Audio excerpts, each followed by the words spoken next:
18 வருஷமா ஒரு பிச்சைக்காரனை போல, படிப்பில்லை, அப்பா குடிகாரன், குடினால் மரித்து போய்விட்டார் கிணத்தில் விழுந்து.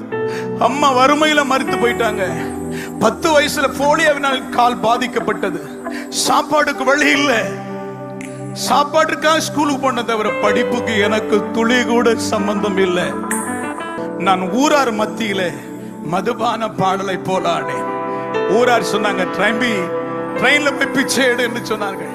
என் தலையில கொட்டுவார்கள்.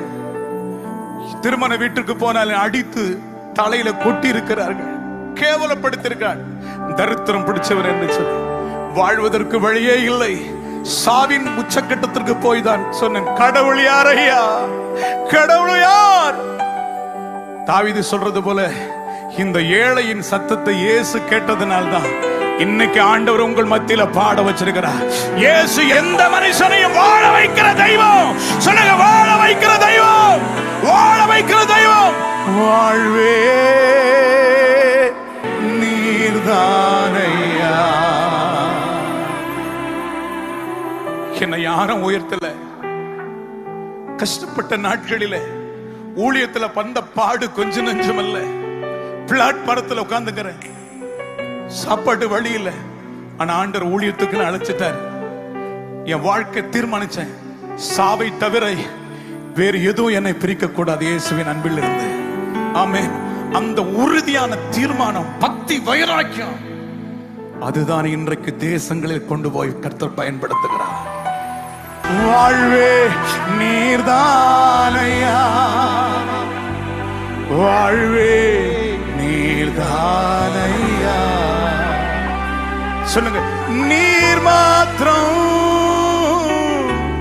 இல்லை என்றால் மனிதர்கள் உயிரோடு விழுங்கிருப்பார்கள்.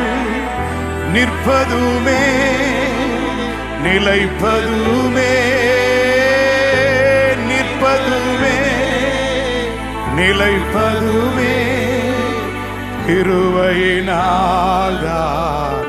வாழ்கின்றேனே, கிருபையினால்தான் வாழ்கின்றேனே. படிப்பறிவு இல்லாதவனை பேச வச்சார், பாடல்களை கர்த்தர் எழுத வச்சார். எழுதல நான் வாயை திறந்த பாட்டு வந்துடும், லிரிக்ஸ் அண்ட் டியூன் வந்துடும். ஆமே சொல்லுங்களேன். அவர் கொடுத்தது எல்லாம் நான் ஆவியில் நிறைந்து உச்சக்கட்டத்திற்கு போகும் பொழுது என் பாட்டெல்லாம் அந்நிய பாஷையில் வரும். ஆமே சொல்லுங்களேன்.